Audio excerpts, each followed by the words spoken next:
social distancing, face coverings. Folks have done it, and with a remarkable spirit, a can-do spirit, and that is why we have driven back this disease day after day after day. That's why the whole country is looking at New York City and saying, how did they possibly do it? And we had the secret ingredient, New Yorkers. That spirit, that sense of teamwork, discipline, strength, the can-do spirit New York City is known for, the unity that people have shown in this crisis, that is what we are going to bring to our next big opportunity to move forward, and that's reopening our schools. Yesterday, Chancellor Carranza and I were out in Crown Heights, Brooklyn. We went to New Bridges Elementary School. I saw inspiring things there. Here's a school in the community. Here's a school of and by and for the community. You see there the work that's being done right now to prepare this school, weeks and weeks before school begins, all of the health and safety measures being put in place. The team there, the custodial services team, the administration, everyone was working together for a common cause. And the principal, Kevin Bowles, he's known as Mr. B to the folks in the school community.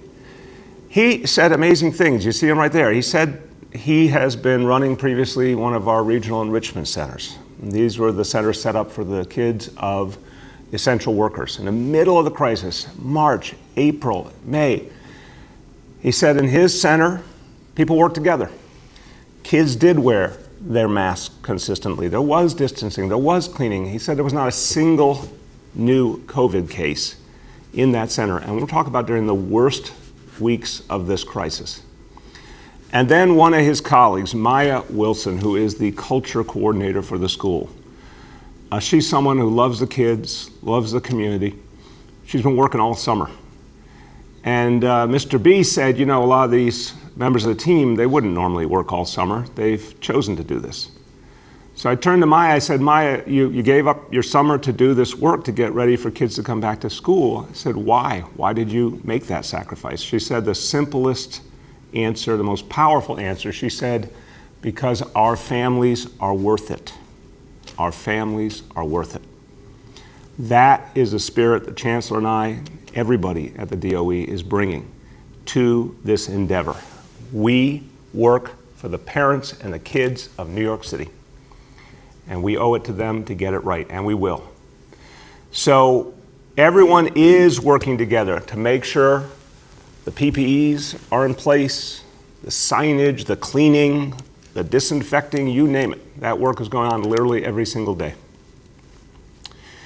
And I want to commend all the public servants who are doing this work. And if you see the folks in your community who are getting schools ready, thank them.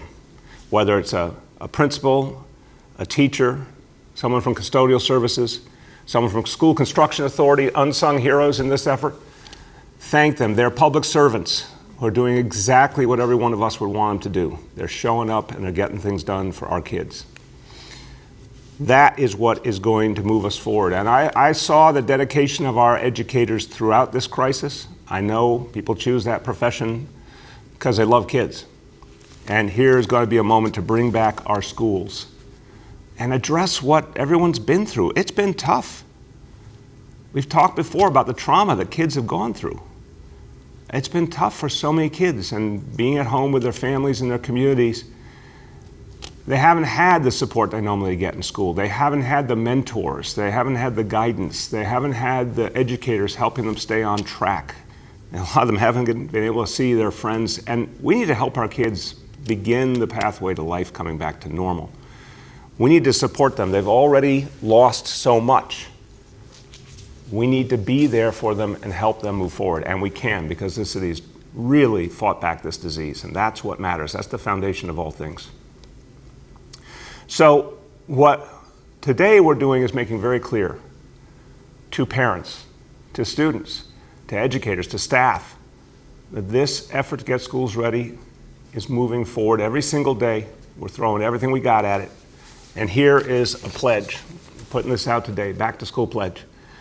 And it's a detailed list of all the things that are being done in every single school to get our schools ready. So every parent, every New Yorker can see exactly what is being done and the level of comprehensive effort, layer upon layer, to make sure we will have the safest school year ever, because there's never been this much investment in all the health and safety measures. And as I've said before, it's going to be tough. And we have to recognize there'll be a lot of imperfections and a lot of transitions, but we also have to aspire to greatness, because we need to help our kids get back on track after everything they've been through. And I have absolute faith in the greatness of New York City public schools. So a couple of things you'll see when you look at this pledge. Every school will have all the personal protective equipment needed, of course, for free, all the hand sanitizer needed for every classroom, all the masks. We want kids to come to school wearing face coverings, but they'll be there for free for any kid who doesn't have it every single day. In every public school building, there'll be a full-time nurse.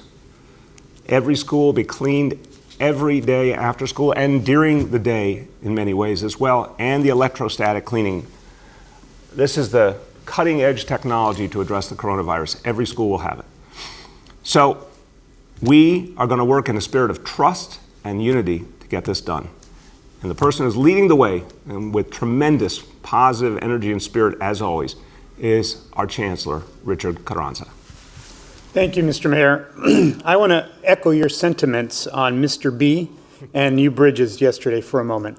What an incredible experience it was to see a true professional and his team in action, preparing for the school year with optimism and energy and ready to welcome students back. What they showed us yesterday is what every parent deserves to see, deserves to hear, and understand from their school. What is it that's happening in our schools? What is moving beyond just the plan on paper, but to actually implementing what it looks like in the school?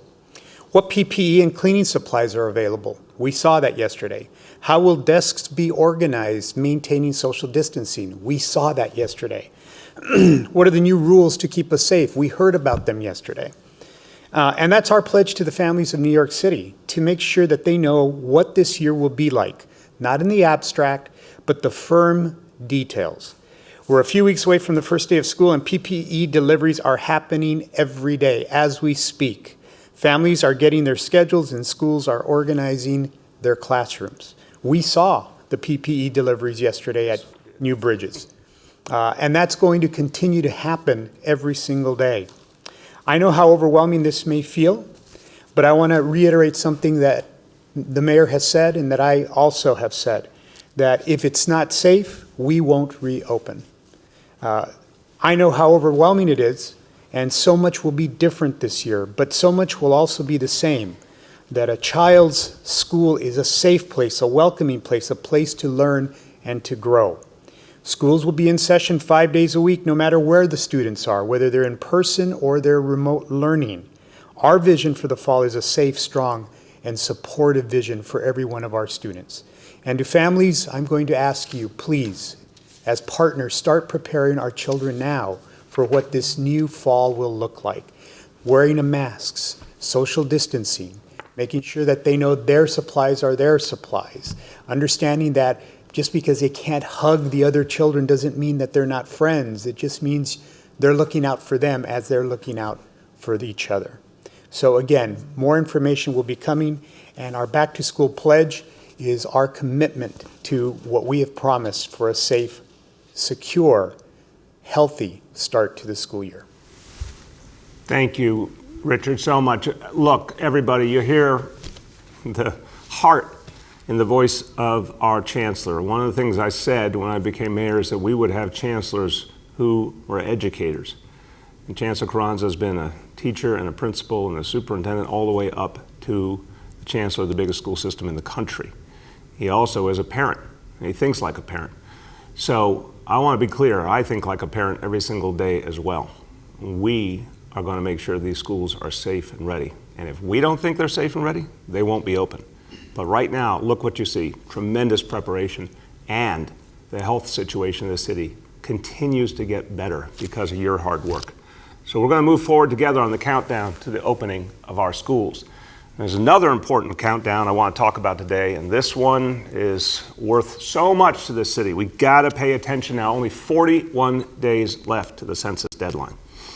everybody, we got work to do in New York City. And the good news is it is simple to fill out the census. This is not a heavy lift. It just takes a little bit of time, a little bit of focus. You can do something great for New York City. People always ask me, what can I do? How can I help? Here's something every single person can do. One person can do it for their whole household.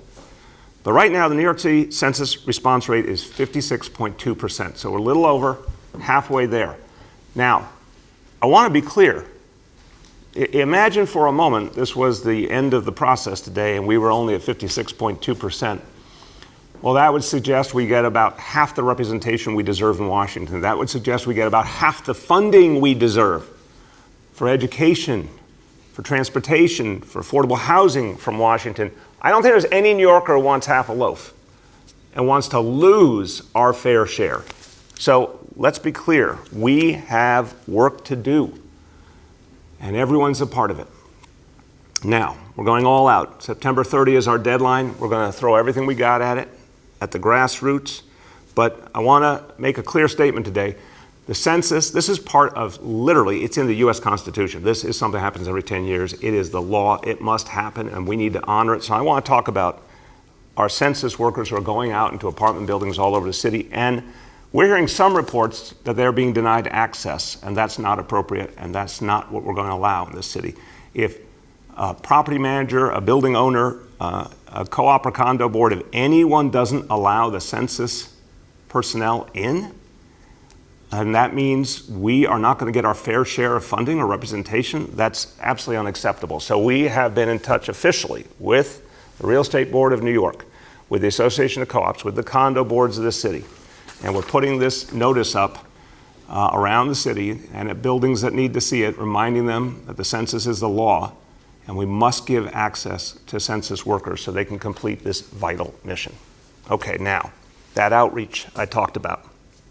It is deepening and deepening every corner of the city. I've been out there with these great outreach workers. I'm looking forward to going out again to see the work they do in the community. But they're also coming up with smart new ways to create more energy and more focus on the census. And one of the new things you're about to hear about, I love this, it is the Census Subway Series, a competition between neighborhoods in different boroughs to see who can do the best at responding to the census. And just like a real Subway Series, there actually are prizes involved. So here, for you to hear about this and all the outreach effort being undertaken to get New York City counted, the New York City Census 2020 Field Director, Kathleen Daniel. Thank you, Mr. Mayor.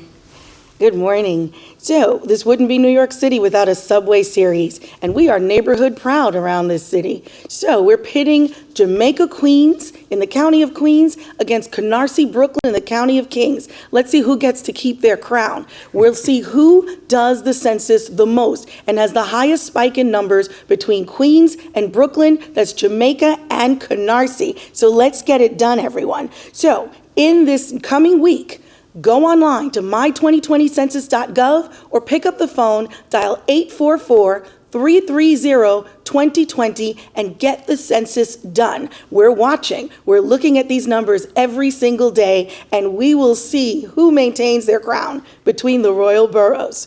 Also, we're asking elected officials, call your church, call your family, your friends, call your neighbors, even the ones you don't talk to every day, and tell them to do the census. We need everyone to pitch in. But for Jamaica and Canarsie, again, the world is watching you, and we want to see who can get the most completes for the census. So go my2020census.gov and get it done today. We have some very interesting competitions for you. We are kicking off the NYC Counts contest series. So you can go to nyc.gov/census contest and read all the rules. You can read all about it. And let me tell you about them because these prizes are great. We've extended the seamless competition. So if you go online and do the census, take a screenshot of what you've done, technically your receipt for doing the census, and you can be entered to win a $1,000 gift card from Seamless.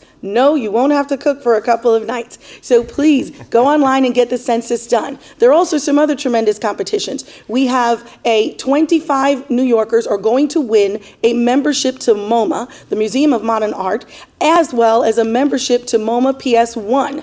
So please go online and get it done. And then 100 New Yorkers are going to win a $50 voucher for Lyft, as well as an annual membership for City Bike. So you can take the car when you need to, and then you can get your exercise and start pedaling. And you can do it for free on City Bike if you enter the competition. So go to nyc.gov/census contest, read all about it, and then go online to my2020census.gov, or pick up the phone and call 844-330-2020, because you count. Everybody counts, and we need all of New York City to get involved and get the census done. So now, en créole, bonjour tout le monde, le peuple, bien content, c'est Kathleen Daniel, directeur de le recensement pour la communauté de New York. On connaît que le recensement est extrêmement important. So nous voulons connaître dernier monde qui tandem aller à faire recensement ou à faire l'internet là my2020census.gov. Si vous voulez pour parler créole, prends téléphone là, y a parlé avec ou en créole, en français, en espagnol, en chinois si vous besoin. 844 330 2020. Prends téléphone là. Yo là presque 24 sur 24 à 2 heures du matin, yo pas prendre téléphone là. Mais ou les kounien ou faire recensement. C'est très important pour tout le peuple, marquer que haïtien, marquer que là, mais marquer que ou là. Qui tout gen papier ou pas, recensement pour vous. Et sous faire recensement kounien, ou capable rentrer long compétition et New York City pour le bon bel cadeau. Allant nyc.gov/census contest. Faire recensement, faire aujourd'hui, en nous campant ensemble le peuple, parce que c'est l'unité que nous gagne la force. Merci. Merci beaucoup. Kathleen, I got the bel cadeau piece. That means a really good gift, right? Yes. A beautiful gift. As you can hear, Kathleen's passion and energy is just as clear in English as it is in Haitian Creole. No notes whatsoever. You did them both beautifully. But what Kathleen's talking about is so important, everyone getting counted. But this is also fun, that there's a Subway series. And I love that you call them the Royal Boroughs. Okay, Brooklyn, Queens, this is your moment. Jamaica versus Canarsie. That's a very strong matchup. Everybody, here's a chance to do something great for New York City, something great for your community. And there's some really great prizes. So thank you so much, Kathleen. Now, we have an extraordinary outreach effort on the census. So you heard it's being done in many languages, in many communities, in many ways. We want to reach everyone. And we've had a great partner in this work, the National Association of Latino Elected and Appointed Officials, NALEO. They've been really fantastic here and around the country in sparking tremendous outreach efforts.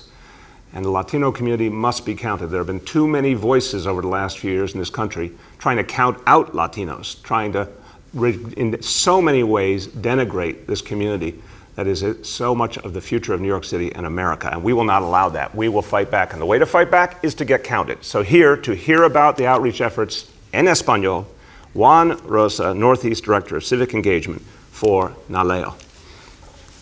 Muchas gracias, señor alcalde. Buenos días. Como dice el alcalde, mi nombre es Juan Rosa, director de participación cívica del Fondo Educativo NALEO en el noreste.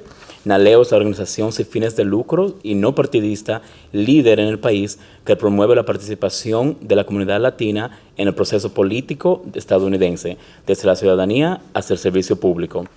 Como uno de los socios del censo de la ciudad, el Fondo Educativo NALEO continuará trabajando junto a la Oficina del Censo y su directora, Julie Manning, para asegurarnos que el aumento en la participación continúe hasta el último día de conteo, que es el 30 de septiembre. Me enorgullece estar aquí hoy junto al alcalde de Blasio y mi compañera Kathleen Daniel en nombre de NALEO para hablarles de estas nuevas iniciativas de la ciudad para promover la participación en el censo del 2020.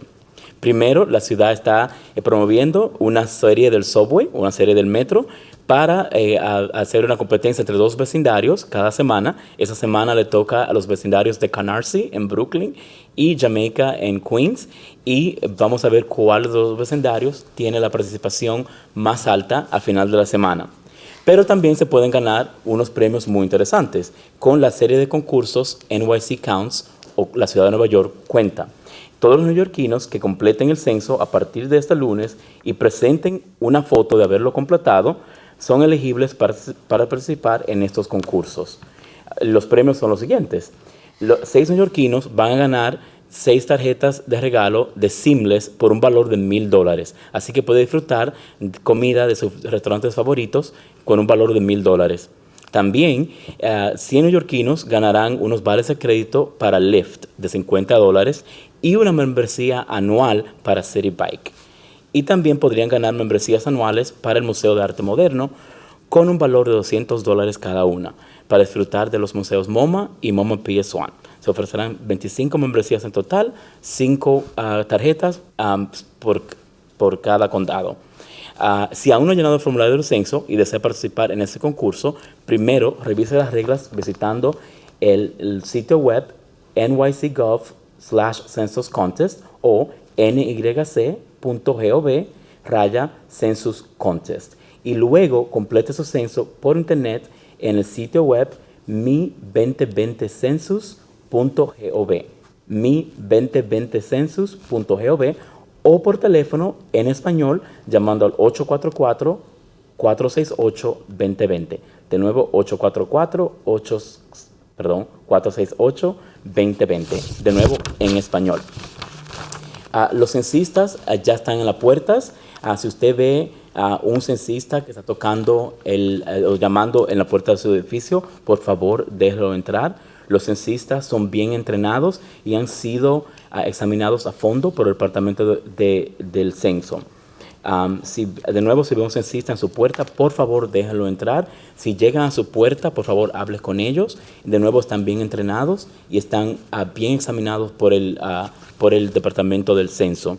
Todos los censistas llevan una tarjeta de identificación con una foto y una marca de agua del Departamento de Comercio de los Estados Unidos. Así que son fáciles de identificar. Quiero recordarles a personas que si tienen alguna pregunta sobre el censo, pueden llamar a la línea de ayuda de Naleo, que es 877-el-censo o 877-352-3676.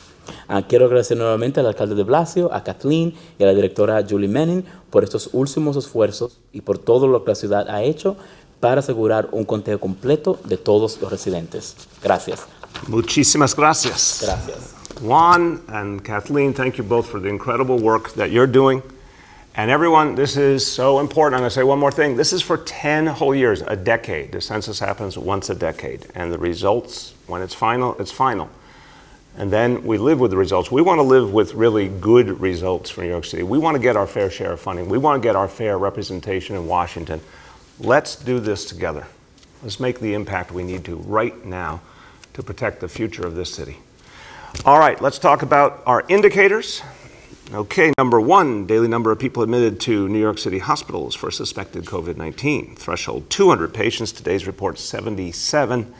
And the confirmed positive rate is just over 9%. Number 2, new reported cases, 7-day average, threshold 550 cases. Today's report 305. And number 3, percentage of people testing citywide positive for COVID-19, threshold 5%. Today's report 0.88%. Another very good, strong day. Now a few words in Spanish. Sabemos que la salud es lo más importante para las familias y los maestros. Por eso hoy anunciamos nuestro compromiso. La salud y la seguridad siempre serán lo primero en todo lo que hacemos. Vamos a hacer todo lo posible para proteger a los niños, maestros y trabajadores en las escuelas y tener un año escolar seguro para todos. Before we turn to the media, just a programming note that we will not be having a press conference tomorrow, but we will be back Monday morning as usual. And now please let me know the name and outlet of each journalist. Hi all, we will now begin our Q&A. As a reminder, we're joined today by Chancellor Richard Carranza, Health Commissioner Dr. Jabe Choksi, Kathleen Daniels, Census 2020 Field Director, and Juan Rosa, Northeast Director of Civic Engagement for the National Association of Latino Elected and Appointed Officials. First up, we're going to have Andrew Siff from WNBC. Good morning, everyone. Mayor, I was wondering, when you held up that pledge this morning, who's your intended audience? You have said repeatedly that the vast majority of parents want in-person learning. Are you trying to convince teachers who are afraid to come back to work? Who do you feel that you need to make the case to at this point with 21 days to go? Yeah, Andrew, look, I think the parents of the city, the kids of the city have already spoken. We surveyed them. We gave them an opportunity with a lot of outreach to decide if they would prefer all remote learning, and we have vast majorities who have spoken. And I will tell you as a parent, parents think all summer about what it's going to take to go back to school the right way. They're very, very aware. And they've made their choice, and we owe it to them to get it right. So first of all, the message is to everyone we work for, the parents of this city, the kids of this city. A lot of parents and kids have heard some of the things that we're doing in health and safety, but we wanted to put it together all in one clear place. We wanted to make clear to all parents, to all kids, to everyone in this city, how specific and serious our commitment is. And this is for every single school. So what you see on this page is going to tell you a lot about the approach. It's also important, of course, I want everyone else, I want our educators, our staff, I want everyone to see the same exact information and to understand that the Chancellor and I are making our decisions based on health and safety. And we're putting it here in really clear terms. So this is for everyone. Go ahead, Andrew.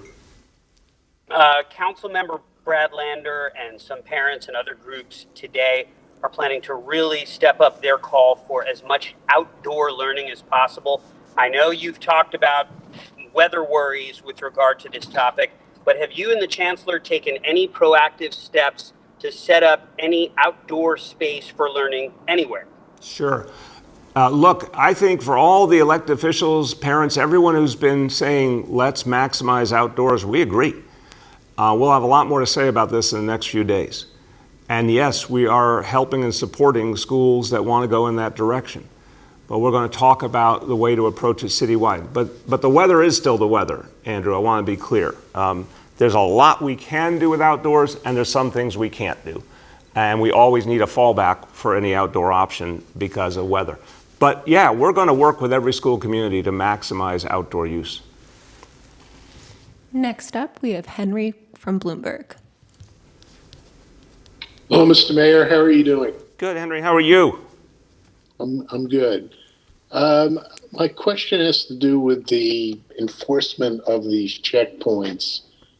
Apparently, there haven't been any fines or violations of this enhanced quarantine effort.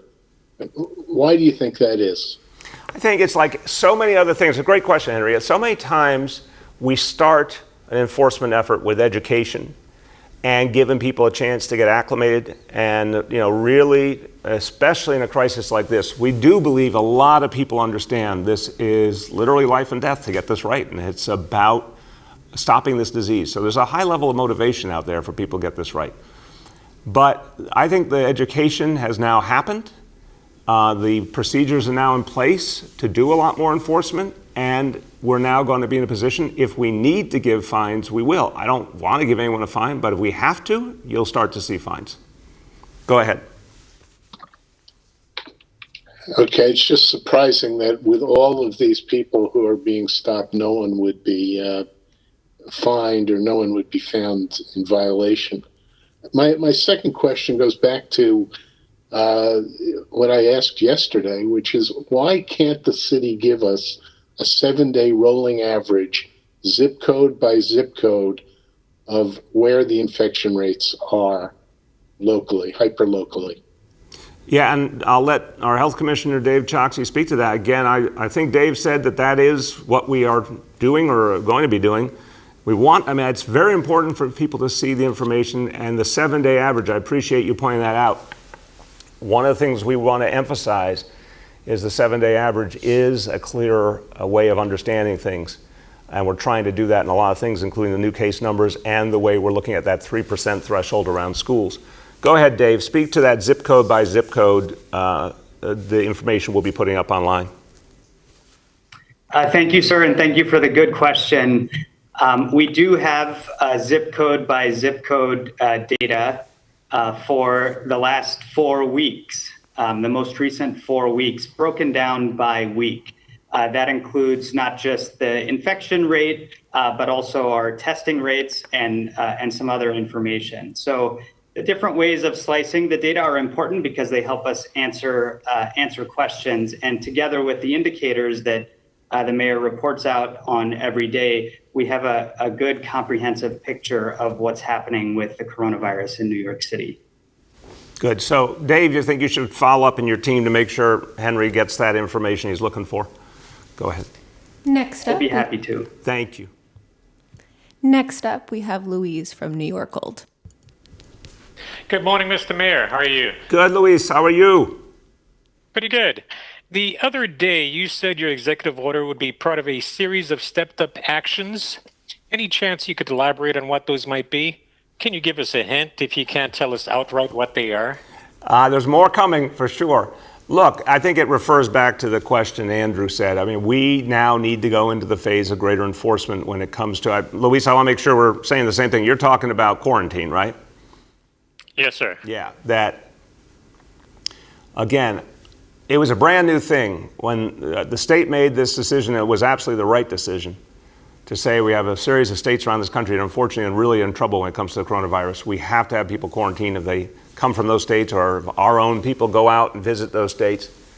That's the right thing, and we've all been putting in place the mechanism from scratch to create a viable quarantine structure. And our Test and Trace Corps has done really, really extensive work. Obviously, presence between state and city at airports, train stations, bus stations. We're working with the hotel industry as part of the executive order. Many more pieces coming, the checkpoints.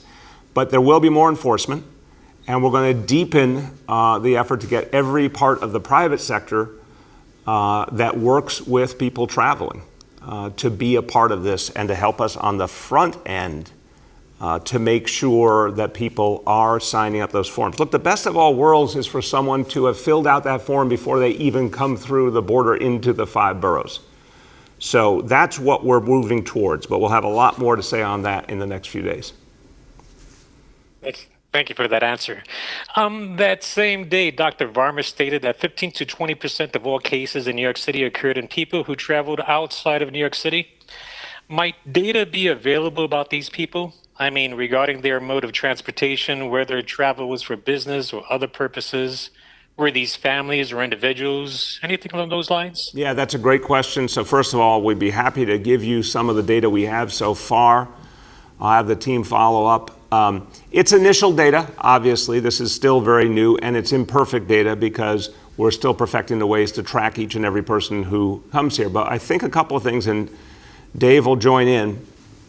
I think you're not seeing, obviously, a huge amount of tourist travel or business travel compared to what there used to be. I think a lot of it is family-related travel.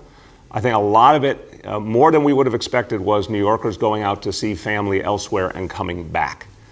And obviously more car travel than would have been the case in the past. But we'll get you more details on that going forward. I do want to emphasize that, you know, in a funny way, as New Yorkers, we might think a little differently. If you go and visit someone in South Carolina or Texas or Florida, you might think a little differently than if it was a resident of one of those states visiting here. But there's really functionally no difference. If you have spent time in one of those states, you have to quarantine.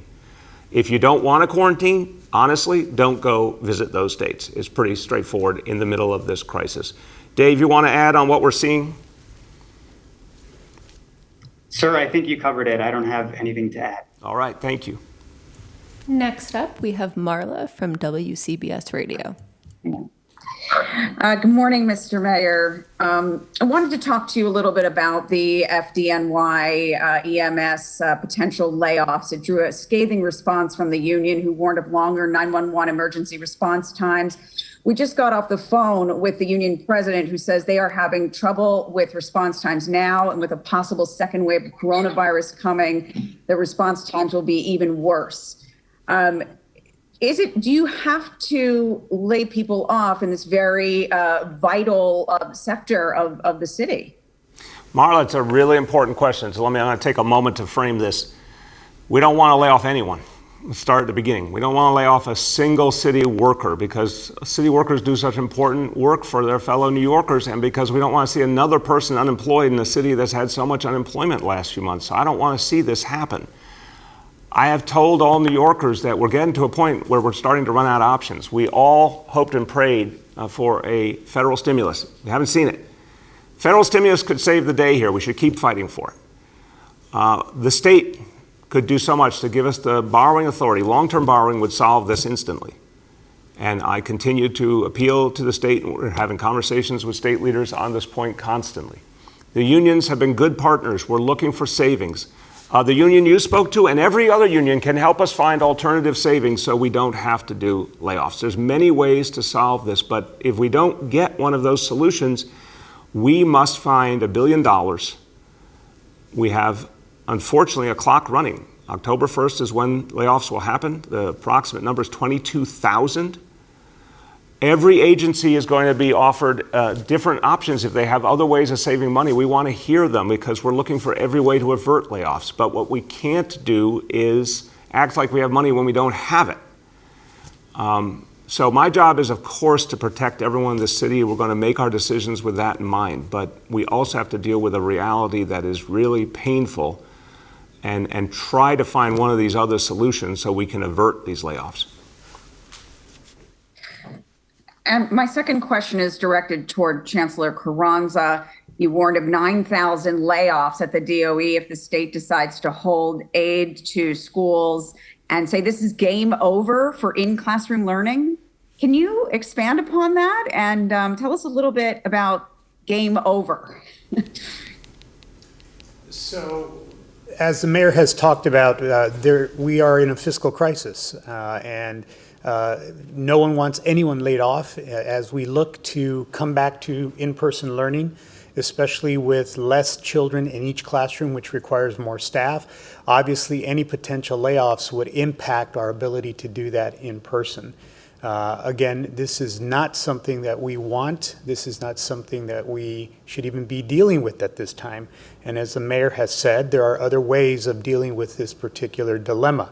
That being said, it's also very important that we're very transparent with our parents, with our community, about the challenges that would be imposed upon the school system if we had to make cuts of this magnitude.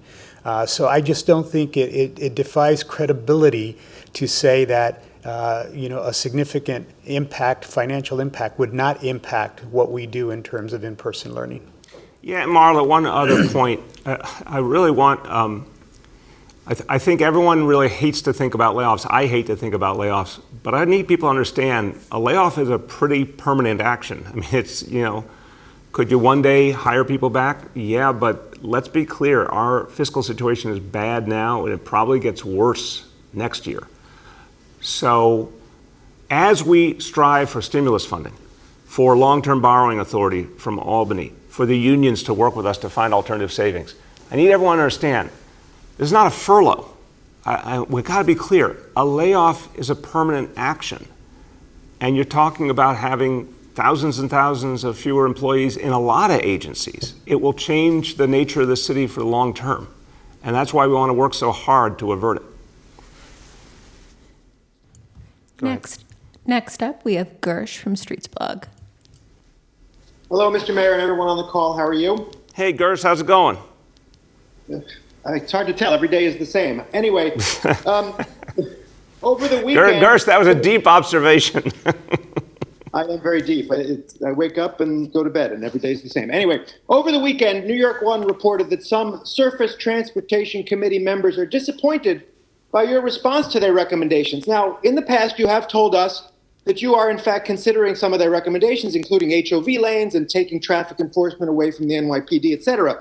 But what's the next step going forward, Mayor? Are any significant changes just something you'll recommend to your successor, or are we going to see some major action in your remaining months? Gersh, I give you credit for consistency. You've asked that question several times. I've answered it several times, so I'm going to answer it again.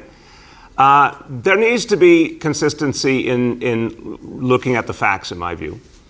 I'm someone who believed we needed to continue to add more alternatives in this city. We have greatly expanded select bus service. We have now added the busways, which is a brand new thing and something I think is going to have a big impact. We announced, obviously, last year what we were doing on 14th Street. That's now permanent. Now we announced more busways. I think that's a really exciting, positive addition. What we've done to expand City Bike, what we've done with NYC Ferry. This, to me, is the beginning of a lot of other things that we need to do, and where you and I think would agree energetically is that the future of New York City is not about the automobile, it's about mass transit and lots of transportation alternatives. So that's the direction we're moving. And yes, I'm a big believer in HOV lanes, and that's something we're looking at right now. Everyone, we appreciate the advice from everyone, but we already are there in terms of wanting more and more alternatives, more and more options, and we're going to be working on them for the next 500 days nonstop. Go ahead. All right, let me ask a specific follow-up then. One of the recommendations is to create more space for pedestrians and cyclists on the Queensboro Bridge, which the Department of Transportation says it can't do because it would need a security fence. Now, this week, 2 members of the City Council have told Streets Blog they'll pay for that security fence out of their discretionary capital money. So will you accept that money, build the fence, and double the pedestrian and cycling space on that vital span? I want to look at that situation for sure. I think where we have options to create more alternatives, that's what we want to do. I don't know enough about the mechanics of the Queensboro Bridge and the other things we're trying to do to keep the bridge working well, but I'll bring it up with our Transportation Commissioner and we'll have an answer for you going forward. Next up, we have Kala from Pix 11. Hey, good morning, Mr. Mayor. Thanks for taking my question. It's about ventilation. I've had so many teachers and principals reach out to me about the ventilation and concerns within their building. I know that you address this every day, but they specifically want to know, will reports of what is fixed in each school and the classrooms specifically that are not usable be made public? And if so, when will that be? Yeah, Kala, great question. Am I saying your name right, Kala? Kala, like California. Okay, Kala, thank you. Thanks. Yeah, I think that's the concern you're raising is right on, and the answer is exactly that. Yes, what we're going to be doing is giving a constant scorecard and update about each school.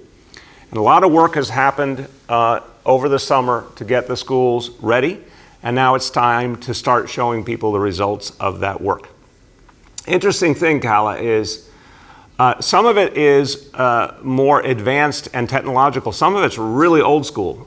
Opening up windows. Some school classrooms had windows that were sealed shut. We're opening them up because what the doctors tell us is fresh air is actually one of the very best ways to fight the coronavirus. Just get as much, in the nicer weather, obviously, get as much air into the classroom naturally. But yeah, we're going to update on the ventilation systems, filters being changed, all that, school by school. And you'll see in this pledge, well, Richard and I feel strongly, we've said it to the team, if there's a classroom that for some reason the ventilation situation is not right, we're going to take that classroom offline until it can be fixed. If there's a building we thought wasn't up to snuff, we'll hold that building back and find an alternative space. Now, I think that would be a rarity, honestly. Where a whole building would have that kind of challenge. But if we find that, we will address it. But Kala, one more point, 3 weeks, I know everyone's understandably anxious, but when folks are working nonstop and a lot of a team out there working on these issues, 3 weeks is actually a long time to get a lot of stuff resolved. There's always, before every school year, a big, intense push to opening day. But yes, we're going to display publicly the status of each school. Go ahead. Okay, and then of course, I think we all need something to look forward to. What can you tell us about Halloween in the city, the Macy's parade, which is my favorite, and of course the tree at 30 Rock? Great question. I share your love for the Macy's parade. It's pretty amazing. I think everything is going to be different is the simple answer.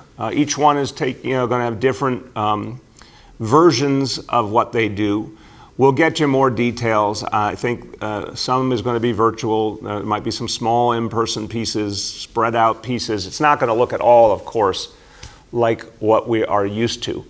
But the important thing is the traditions will be kept in some way. I mean, remember what happened with, for example, Macy's and the fireworks on July 4th. It was different, but it still maintained the tradition. It still meant a lot to people. The same with graduations in the schools, the beautiful virtual graduation that was telecast with so many people participate as a labor of love for our kids and families. So yeah, you're going to see versions of those events, but nothing like what we're used to. Let's all work together to make sure they come back strong next year. We're going to approach our last two, starting with Paul from Staten Island Advance. Hi, Mr. Mayor, can you hear me? Yeah, Paul, how are you? I'm well, sir. How are you? Good. I'm asking about restaurants, specifically regarding a letter from State Senator Andrew Lanza and Rep. Max Rose. They're asking for the governor to essentially consider Staten Island separate from the city regarding indoor dining. They point to concerns about your own leadership. I just wanted to see if you'd like to respond and if you're in favor of considering Staten Island separate. Hey, Paul, it wouldn't be New York City if people weren't criticizing their mayor, so it's part of life around here. The Staten Island is part of the 5 boroughs, part of the city. We're all connected. We're all dealing with the same challenge. The state and the city have had a lot of unity on these issues, a lot of caution, a lot of care about how we do things. You heard the other day Dr. Varma talk about the history around the world, including right now in Hong Kong, where they just shut down bars and restaurants. Hong Kong had been, successful in the scheme of things in fighting back the coronavirus, but now they're seeing a problem because it's one of the places where you have indoor dining, indoor bars. It's one of the places that's most sensitive in the whole equation. So I think every piece of this, the whole city is going to be treated as one. I believe the state has always seen it that way as well. And it's about health and safety first. Now, all the people in the restaurant industry who understandably are concerned, for all the people who depend on those jobs and we want them to have those jobs. Look, from the very beginning, takeout and delivery have kept going. We added outdoor dining, which almost 10,000 restaurants have taken advantage of. In fact, more are taking advantage of it all the time. That will be coming back next year. So all the investments that restaurants put in this year, they'll be able to carry through to next year. We are working all the time to see if there's things we can do to provide more relief. The best thing we can do is actually fight back the disease. If we kept pushing back the disease, that would open the door. So it's a little bit of chicken and egg. You take too many chances, you move too fast, you make the wrong decisions, the disease come back, then you're of course not going to have indoor dining. So I think the cautious strategic approach is actually the best way to get to indoor dining again one day. But all of us are in this together. Go ahead, Paul. And just to follow up on that, regarding, again, indoor dining, do you have a timetable? I mean, we've been in phase 3 since early July. Is there any sort of date you're looking at where a decision might be made on this? No, we've been really clear, and I'll have Dr. Choksi chime in as well. We are looking at it all the time because we know it means so much to everyday New Yorkers, particularly the folks who depend on it for their jobs. But we have to see a lot more improvement in fighting this virus before we could consider it, because it's literally one of the most sensitive pieces of the whole equation. So no, there's not a timeline, but we're always asking ourselves the question, what would it take and can we get to that point? Dr. Choksi, you want to add? Mr. Mayor, I would just add, as you said, I have a lot of sympathy for the challenges here. I think about some of my own patients whom I've cared for at Bellevue who are restaurant workers. So I understand that. But at the same time, the health and safety of those very same people, as well as all of the rest of New York City, are paramount in our approach. And we have seen, in many places around the world, how indoor dining has been tied to outbreaks and in some places resurgences as well. So it's an area where we have to be careful in weighing the different factors. For our last question, we'll go to Steve from Westwood One News. Hey, Steve. We have a tech problem. Let's try that again. Steve, can you hear us? No. We cannot hear you, Steve. Next up, we'll go to Amy Zimmer from Chalkbeat. Amy. Hi, thanks for taking my questions. So, Mr. Mayor, you started this presser by talking about the regional enrichment centers. And, you know, we heard that they were serving maybe 20 students or 80 students at a time, and schools will be serving hundreds and hundreds at a given time. And you mentioned the educator who volunteered to be there. So that's another key difference. So obviously, educators, a lot of them do want to go back in September, but a lot of them are afraid to go back. You know, they might live with high-risk relatives, for instance, and they don't want to be there. So I'm just wondering if it's fair to make the comparison between what's been happening with at the rec centers and the school reopenings and how scalable the experience of the rec centers are. Yeah, Amy, I appreciate the question. I get the point. I was making a very specific point. That what the principal said was, you know, first of all, you're talking about the height of the crisis. We are so much healthier now than we were in March, April, May. And you're talking about the kids of essential workers who are out at the front line, the healthcare workers, the grocery workers, you know, first responders. And his point was, first of all, no one in the school got sick, which said a lot. And second, that they were able to consistently get kids to wear masks and to distance. So, you know, a lot of the talk out there has been, oh, can you get kids to follow these rules? And here's a guy who was doing it for months. He said, you know what, even with younger kids, yes, you can. He's an educator. He said, of course, we constantly are teaching kids the right kind of behavior. We can get them to wear masks. So it was just a clear statement about what educators can achieve. But look, to the bigger point, and I'll offer, and then, of course, if the chancellor wants to chime in. Public servants are public servants. You know, first of all, as I said, educators chose the profession because they love kids and they care about kids, and they know kids are suffering right now. They need support. They need what educators can give them. They need what positive adult role models and counselors and folks who give them mental health support, they need that desperately. It cannot be done the same way remotely, even slightly. We may be talking about a vaccine in 5 months, 6 months, 7 months. We may be talking about the whole school year we don't have a vaccine. Imagine kids going another full year without the best quality education that can only be provided in person and the support that educators and school staff give. I'm very worried about that, what that would mean for them, for the kids, and for the future of the city. So now it's time to say, public servants rise to the occasion and answer the call. Our transit workers did, our first responders did, our healthcare workers did, grocery workers did. Public servants show up and serve people. That's what our constituents depend on. That's what parents and kids believe we are here to do, and certainly taxpayers as well. So it's a moment to be there for our families. I really echo what Maya said at the school. Our families are worth it. Go ahead, Chancellor. I wouldn't add anything, sir. Okay, thank you. Go ahead, Amy. Okay, so for the next question, it's for the Chancellor. Last night at the PEP meeting, you said that delaying the start of school sounds like good practice, but that the state could withhold money from the city for not holding the mandated 180 days of instruction.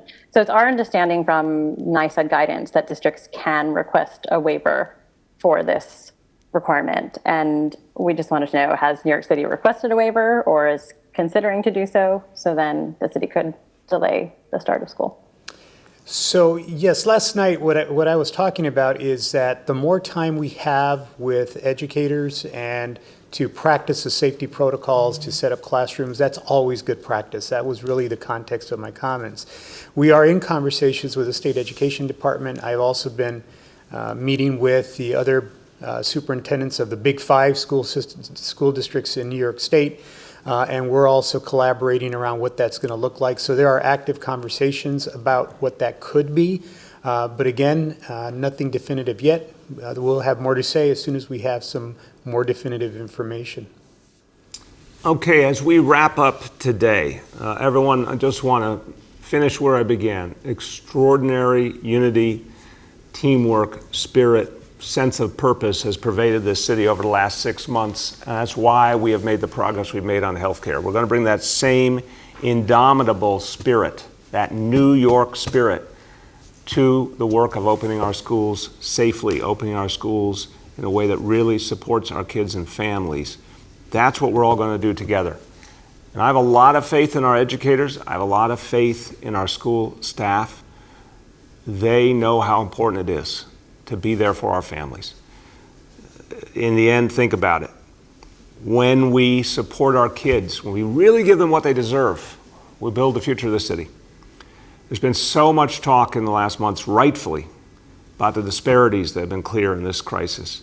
One of the best ways to fight those disparities is to keep uplifting and supporting the children who go to our public schools. If we're going to change New York City for the better, if we're going to create a more fair and equal city, it starts in our public schools. So we are doing the work to be ready and to be ready safely in September. Thank you, everybody.